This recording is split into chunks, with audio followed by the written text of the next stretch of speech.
Here's the thing, I've chased perps down the streets of Manhattan, and that's an adrenaline rush. And also, sitting down with somebody and showing them how to save $20, $30, $40, $50,000, that's an adrenaline rush too. So they're two completely different things, but they are adrenaline rushes. Welcome to the Life Skills That Matter podcast.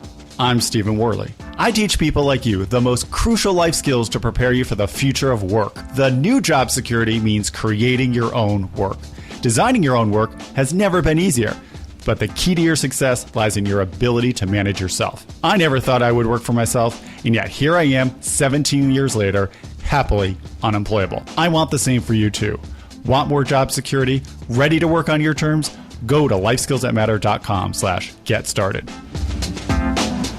Are you thinking about making a big career change right now? I mean, working in a completely different field from the one that you're in right now, but you might feel like it's just so different that you'll never be able to make the switch. Well, my guest today, Cody, shares his own dramatic career change. You see, he worked as a police officer for the New York City Police Department for 17 years. When he decided to leave, he was a lieutenant. And then he decided to become an accountant and a certified tax coach. I mean, that is a pretty big change. That is a dramatic shift. And to make it even more challenging, he did it in the middle of his career while he was still supporting a young family. And then he decided to work for himself. He'll share how making a career switch is possible for you too. Craig's been working for himself for the past dozen years now as a CPA, and he told me he decided to work for himself after being inspired by his brother who was already working on his own. Craig specializes in tax planning and strategies, and he's actually the co-author of an Amazon best-selling book, The Secrets of a Tax-Free Life. And you can learn more about his work at ccodycpa.com. There are a lot of great lessons packed into our conversation, including why the first step Craig took towards switching careers was just talking about it with other people. So simple, right? But we don't do it. Why communication was the key skill he learned from being a police officer that helped him build his career as an accountant. Why he decided to focus on a specific niche of potential clients to build his practice, and how your tax situation changes when you become self-employed. Craig has a lot of great insights around that. All right, if you are getting ready to begin your transition into self-employment like Craig did, learn the first 5 actions you can take at lifeskillsthatmatter.com/get started. A few life skills that mattered in this episode include aligning your habits with your purpose, self-directed learning, embrace discomfort, and communication. Hey, Craig, welcome to the show. I am so excited to talk to you. I think you have quite an interesting story that is really going to resonate with a lot of our listeners. Oh, thank you so much for having me here. So as I always like to kick things off, when somebody asks you, like right now, Craig, what do you do? What do you tell them? I teach people how to keep more of what they make. Ooh, I like that. Most interesting response I've ever had from an accountant or a tax attorney. It's to describe what it is that you do. Thank you, because that's exactly what you do. That's what it all starts with. So, but you weren't doing this for how long have you been currently an accountant? I got my license in probably 2001, and I was working for somebody at that point. So I've been out on my own probably since about 2005. Oh, that's interesting. Why did you decide to go out on your own? It was something that I kind of always wanted to do. So as you know, this is a second career for me. So I wanted to be my own boss. My brother was my idol. He was self-employed, and I wanted to, in a different way, follow in his footsteps. Is that something that was always on your mind, even at a young age, that you might want to work for yourself? No. Not a clue.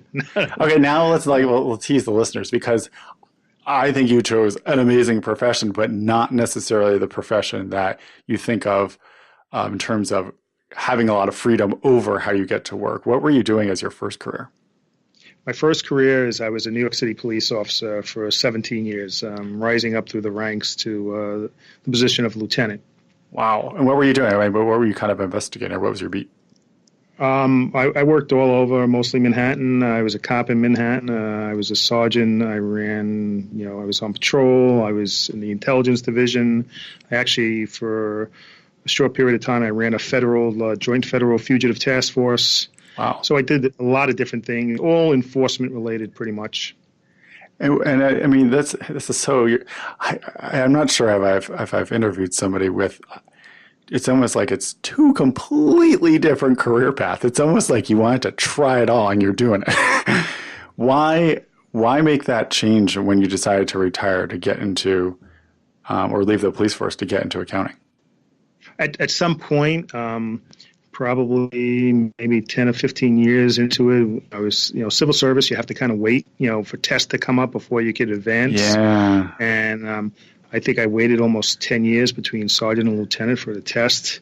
And it's like you don't have any control. And I wanted to have more control over my life. And, at some point I fell in love with taxes. And can you please say that again? Well, here's the thing, I've chased perps down the streets of Manhattan, and that's an adrenaline rush. And also, sitting down with somebody and showing them how to save $20, $30, $40, $50,000, that's an adrenaline rush too. So they're two completely different things, but they are adrenaline rushes. And I feel like your clients are much more excited than the perps that you were chasing probably about that. Definitely.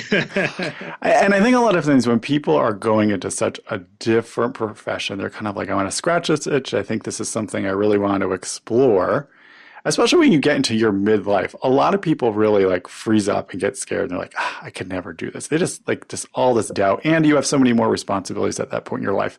How did you push through that and make the time and make the switch to do this?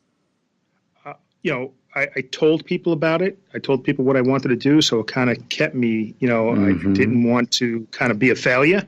So it kept me motivated to go to school after work or go to school before work. And I had 3 kids and, it just was what kept me motivated. Like, how old were your kids at that time? Probably when I left the police department, my youngest was probably about 3 or 4. So, oh, wow. 4 to 9, maybe something like that. I just always like to ask that question because there's a lot of folks that really they're totally feeling out of control, overwhelmed, stressed out, and so not happy in their work. And they feel like there's no way out because they got to bring in the money to pay the bills to support the family. And then there's somebody like you who says, you know what? I'm going to make a change. For somebody out there who finds themselves to be in a similar position, what could you tell them to say, you know what? It is worth giving it a shot. You can do it. Well, what I learned from my uncle had a couple of hair salons in Manhattan, and he was about 40 years old, and he decided to go back to school and become a psychotherapist, kind of in the same line of work of what he was doing. But he said, I'm 40 now. In 10 years, I'm going to be 50 either way. So if I go back to school, I'll be 50. If I don't go back to school, I'm going to be 50. So that's a good way. So that always resonated with me. It's like time. Time is quite a motivator. Right. So your uncle was switching careers, but in a slightly similar career path. Safe to say you weren't. I mean, you're making a clean, clear break. But a lot of times I always remind people that even if you have all that experience in your previous career, it's not that you want to throw it all away because you do have that experience. It's made you who you are and helped you understand how you like to work. What did you bring from your career as a police officer into your career as an accountant? Communication. I had to communicate with, corporate titans, as you may say, in Midtown Manhattan. And I had to communicate with people, on the lower level of, poverty. And you had to know how to communicate with everybody and treat them all with respect. So I was able to bring that. I think that's helped me a tremendous, being able to communicate with people and get my message heard in a real good way. And that's helped me tremendously. You know what I love even early on in this conversation? It's like one of the most important life skills that comes up time and again on this show to help people really understand how to make a big change. It's all about community. And you've mentioned this in a lot of different ways, and that's really, really exciting to me. So what is the moment, because it's like you've kind of made a couple of pivots in your career, going from a police officer to becoming an accountant. You're working for someone else. What was the benefit of that stage of your career to work for somebody else before you immediately went out on your own as an accountant? Just to, it's kind of like you can be books, there's book smart. In accounting, we like to say, there's, book smart, there's CPA smart, and then there's real life general practice. And, working for somebody, you get that real life general practice. You see the way it's done, what's the correct process to take.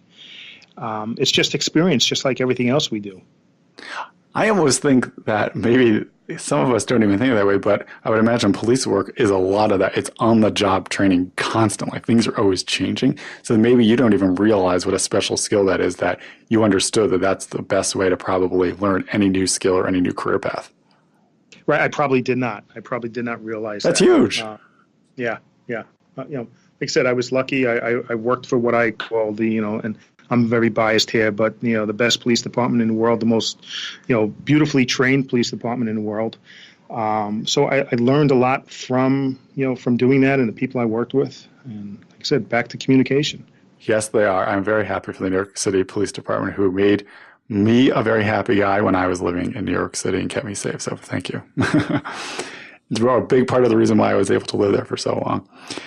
How did you? I think a lot of times, then getting the courage to say, I'm ready to step out on my own. What were the circumstances? How did you know you were ready? I really didn't have a choice. I had gone back to school. I knew, it's kind of like in the police department. Typically, after 20 years, you can retire. Mm-hmm. So I was kind of planning on that. And I went to school, finished up school. Along the way, I had gotten hurt. I lost most of the hearing in my right ear. Oh, wow. And at some point, they said, you have to leave. So it wasn't 100% my own dealing, but I had to, it was time to make the change. And I was lucky enough to go out and work for somebody and, do something that I really did love. So, and just at what moment when you were working at the accounting firm, did you decide that it's time to move on? It's time to go out on your own, because that's still a tough decision to make, because you have not ever worked for yourself completely. Correct. That's a big, you have to get paid. Yeah. And it's not steady income or guaranteed income when you're starting out. No. And I was lucky that accounting is a field where you can work for yourself. You can work per diem for somebody else, and that helps, pay the bills. And so I was lucky, and I did that. And as you grow your client base, you might start out working 3 days a week for somebody and 2 days a week for yourself. And then as you take more clients on, you kind of go to, 3 days a week and 4 days a week and 5 days a week, and you're on your own. I really like that transition strategy. That's the way I always try to describe it to people, that, when you go to work for yourself, it's not like getting a new job. That's kind of more of a switch. It's you stop working someplace else, you take 2 weeks off, and then you start working somewhere else. Self-employment doesn't exactly work like that. It's more of the transition process that you described, as you're kind of building up that runway, and then you just know when it's time to go out on your own. For a lot of people, they're working a full-time job and doing it on the side, and they get to that point where, like, oh my gosh, I'm so overextended. I'm not quite making enough money just yet, but it's ready to go for it. And that's what I always tell people, that when you do work for yourself and you make that decision, all of a sudden you're going to have that much more time to focus on the growth of your business, which is hard to really comprehend or understand if you've never done that before. Yes, it's a tough step to take, but I tell people all the time, it's like when you make that step, you now free up all this time to work on your business and bring new business in, and it's usually what happens. If you're good at what you do and you're doing it right, that's what's going to happen. How did you get your first couple of clients? I think that's probably a common question our listeners always have. One of my first clients was actually, they were two guys that I worked with that were attorneys, and they started their own practice.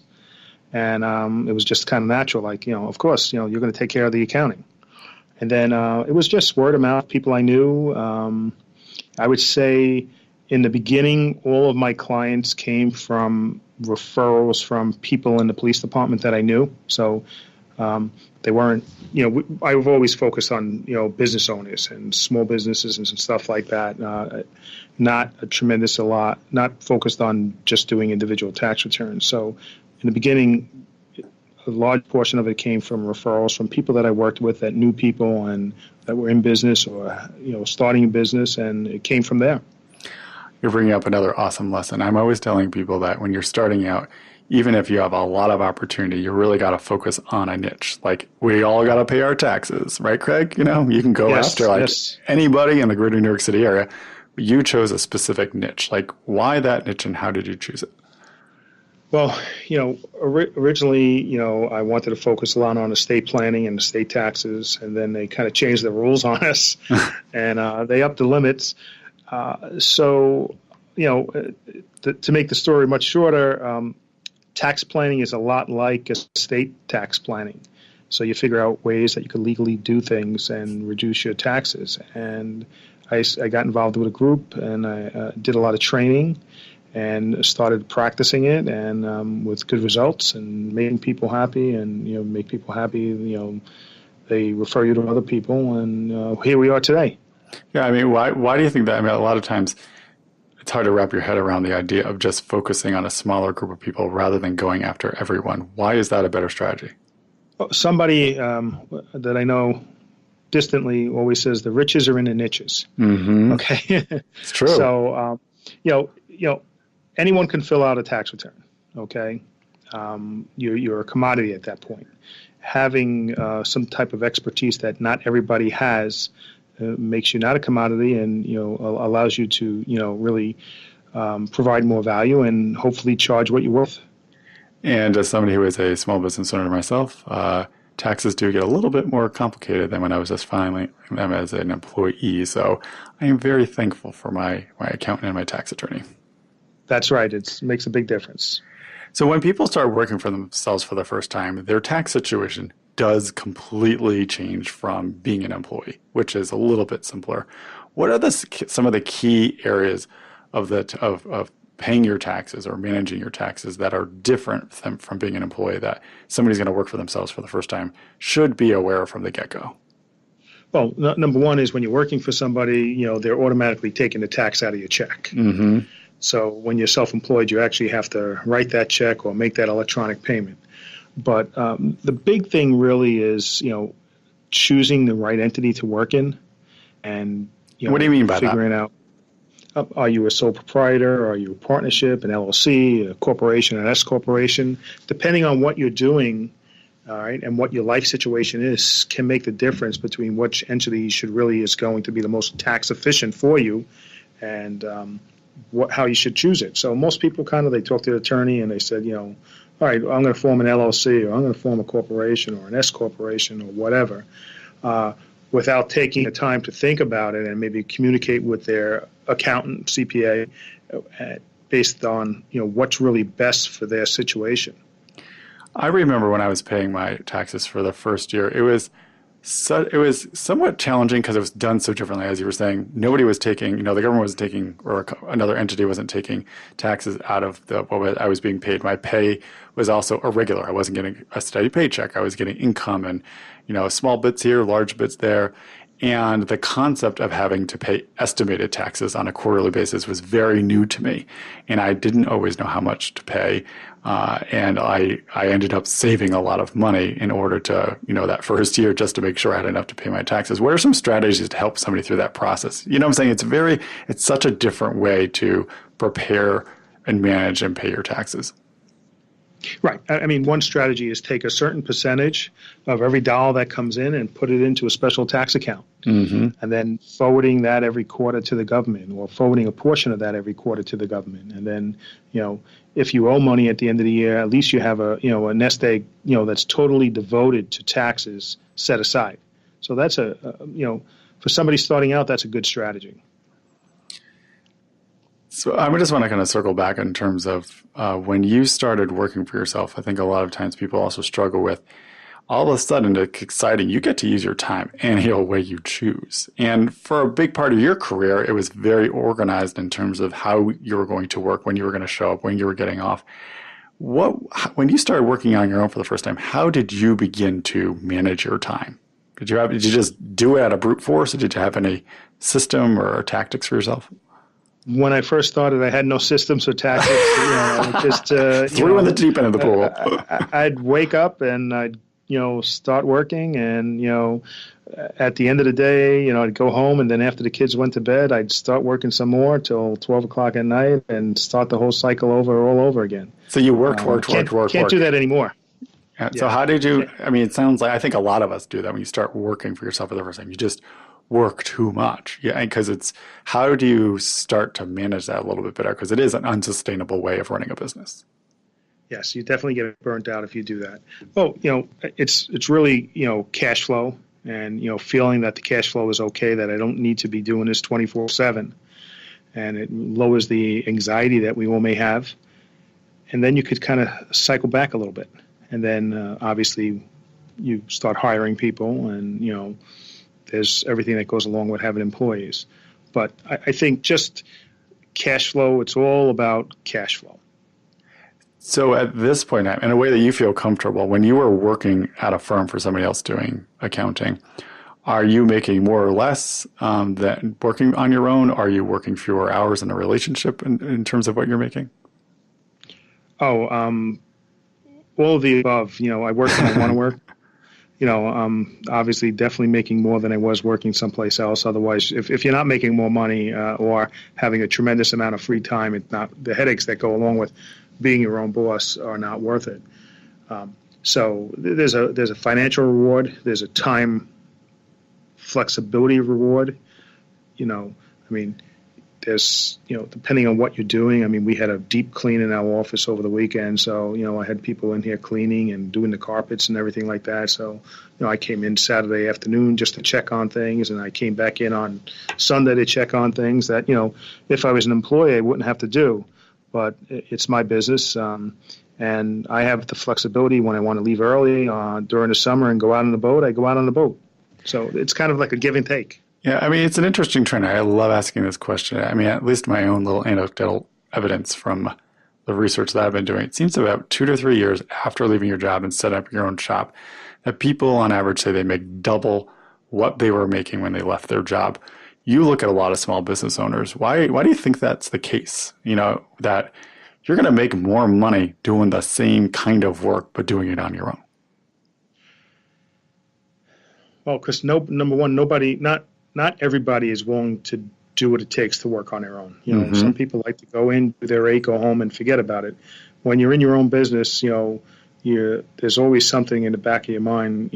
Most of us, at least, always something in the back of our mind. Yes. So that's the big trade-off. But those of us that want that extra freedom, want to be able to make our own decisions, we decide to go out on our own. So as you're working with all these different business owners, entrepreneur kind of types, people working for themselves, what is the thing that we do as a group of people with our taxes that just drives you nuts, that you would like to say, come on, everybody, you really got to focus on this, think about that, because you're overlooking this opportunity or keep making this mistake? Well, it's interesting. The biggest mistake I see people is that they don't communicate with their accountant. And, that's kind of like most accountants are really good at putting the right numbers in the right boxes, but maybe they're not communicating with the clients, and maybe the client is not communicating with them. And, if you're always looking in the rearview mirror, there's not a whole lot you can do. If you're proactive and you start looking forward, you could plan a lot better. What would you recommend? Especially, I just was recently talking to somebody who wanted help hiring an accountant for the first time. And I said, well, it's like, even though you're going to work with them in a limited part of your year, you're hiring them as if they're a member of your team. Like, interview at least 3 people, but before you do that, know what it is that you want. Right. You should know what you want, and definitely talk to a number of different people and get references. Just like when you hire somebody, you get references, because, everybody says, yeah, I give great customer service, and, like everybody gives great customer service, right. But you want to make sure that that's true. Are they going to call you back? Are they going to do what they say they're going to do?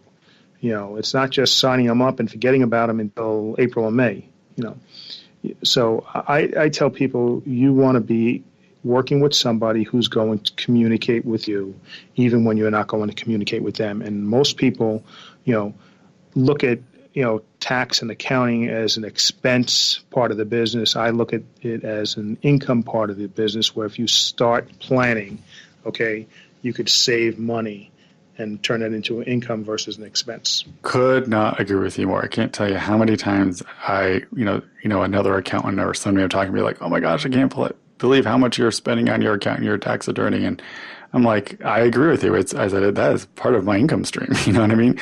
With the money that they are saving me and getting back from me, it's worth every dollar that I pay them. That's right. And you get what you pay for. If you want to that's right. really skimp out and get that accountant that's really low, that's what you're going to get. They're going to miss out on money and advice and helping you. I think for me, at least, another thing I love learning or looking for in an accountant or a tax attorney is that they really have an interest in people who are building their small business or their business in general, that they understand the nature of what we're doing and they're looking ahead for opportunities that we might not even be anticipating. Just kind of another financial eyes and ears on your business. That's right. It's like not looking in a rearview mirror, looking forward and seeing what we can do. It comes down to, helping you keep more of what you make, because we will work very hard. Oh, it's so hard, man.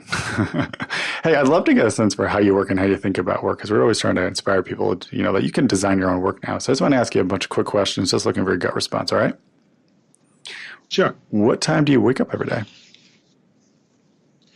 Usually between 5:30 and 6, depending on the day of the week. So in terms of how you're running your business right now, what are the 3 most important work activities that you have to do on a regular basis to have an impact on your business? I'm the chief marketing officer. So if I'm sitting behind my desk working on a tax return, I'm not making money. I need to be bringing the business in. Mm-hmm. So marketing, and making sure the flow of the business and, the work is properly allocated, and so that nobody's wasting time on doing things that they shouldn't be doing. And, the workflow is kind of equal. So I'm not reviewing stuff in a whole pile where every day or every week, depending on the time of year, I'm reviewing, a small pile of things versus once a month reviewing a huge pile of things. Really kind of getting the rocks out of the way of everybody else and looking for patterns and trends to be more productive. I love that. Correct. And what's your final activity? We have a really good staff. They're, everybody's a team member, and making sure everybody's happy and, doing what they want to do and, as productive as they can be, and which is really comes down to treating people right. Mm-hmm. Absolutely. So where do you feel like you do your best work? How, when, and where do you really like to work? I like to go into the conference room and close the door. Yeah, get some quiet time. Yes. I spend a couple hours a week where we actually have it's blocked off as what I call deep work, and no interruptions. If it's not something that I'm scheduled to go over during a time regarding deep work, there's just no interruptions, and you get a lot of work done. Have you always worked that way, or did you happen to read Cal Newport's Deep Work book? Yes. Yeah, right? I read the book. It's such a good book. Yes. But I mean, was there once upon a time that you didn't know to go sequester yourself on your own? I didn't do it as consistent, and it wasn't part of the process. I might go in and close the door and hope nobody was going to bother me. Now nobody does now it's, not to. Exactly. Now it's on the schedule. I have a personal assistant. She keeps my schedule, and nobody comes in for those. Usually 3 times a week, those 1-hour blocks. And I'm sure are you doing that during the day? Yes, I'm doing it during the day, yes. Because a lot of times we feel like we could only do it before everybody else gets there or when everybody else leaves, right? Coming on the weekend, instead of, once again, to your point, I think a big theme of this conversation, communicating to your team that you really need some time to do deep work and this is what you need. Yes, that's the way it is here, because I could come in early and do other types of work that, and on a weekend, if you come in on a weekend, you could get a lot done. The phone doesn't ring. I think everyone that comes in on a weekend gets a lot more done because the phone's not ringing. Typically, the email's not going off. How would you, at this point in your life, define success? Starts with family. Then it goes to freedom and money. I like it. I think I'm with you right there. When you like lose focus or you get off track, what gets you back on track? Sometimes I'll just go out and walk. Maybe I'll make a cup of coffee. Just taking some time to just kind of settle myself and, get rid of distractions. Yeah, I missed walking around in New York because there's lots of eye candy. That's a city that'll get things off your mind super fast, man.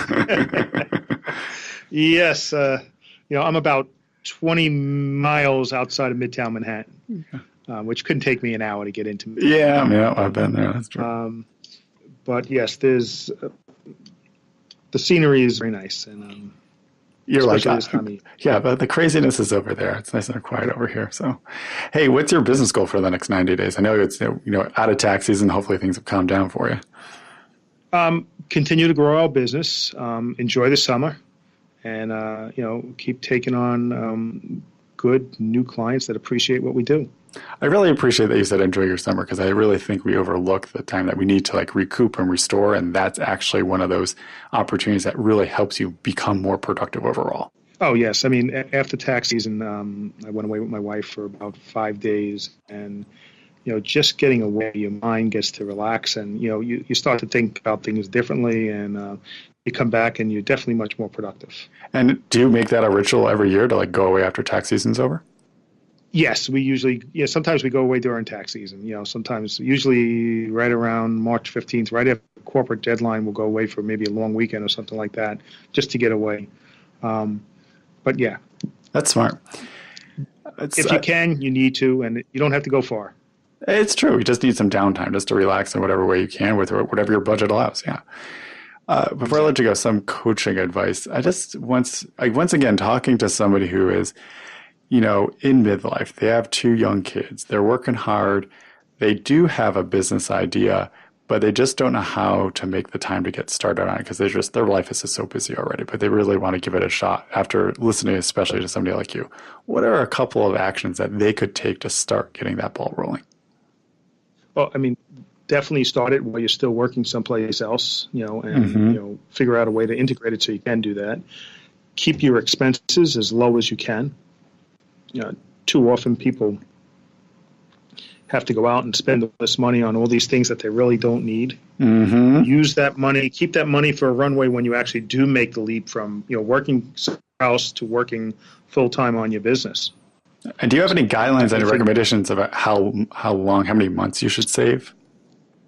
Well, it really depends on the business that you're in. Mm-hmm. The longer the runway, the better. There are certain businesses where it's, the revenue stream is predictable because, in our business, at least, our clients are business owners. We're paid every month by our clients. So obviously we have a general idea how much money is coming in every month. Whereas if you're in a retail industry and it's, it's kind of like you eat what you kill, that's not a dependable revenue stream. So you need to have a lot more money set aside because you're not sure what's going to happen. So it does depend on what you're doing, but a couple of months is usually a good number. Okay. Yeah. I was just curious about that just because a lot of times people also only think of the bare minimum, the emergency fund. And I'm like, it's a little bit more than that. Yes. Sometimes that transition takes a little bit longer than you want to. And I speak from experience on that too. Right. And obviously if you're able to work part-time at what you are doing while you're building your business, that's a big plus. Yeah, I think it's another great strategy. I call it the demotion strategy. Once you realize that you don't care about advancing in the company anymore, just do what you got to do, or even see if there's another job that's less stressful but still pays about what you're making, and you have more time to work on your new thing. And sometimes if where you're working, they really like you and they know that you want to go on and do something, they'll keep you on part-time because it's a plus to them too.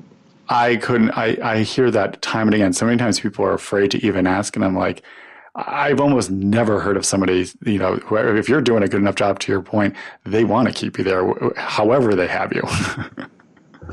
When I took my first per diem job, it lasted 2 days. And, when I left the place I was working at, they were like, well, why didn't you just let us know you could have worked here per diem? So I lasted 2 days where I went back, and, we stayed together for another couple of years.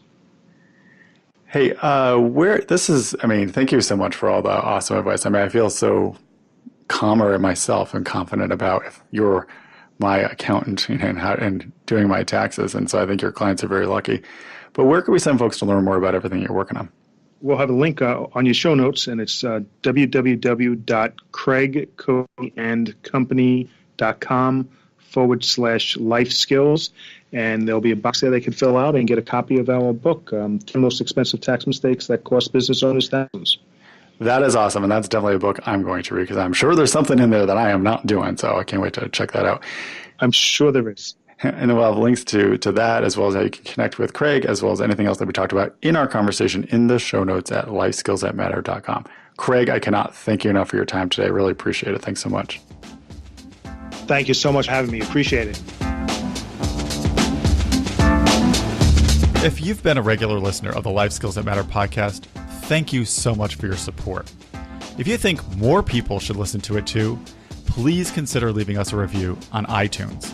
The more reviews we get, the more people we can reach. Thanks for listening, and remember, self-employment can be for everyone.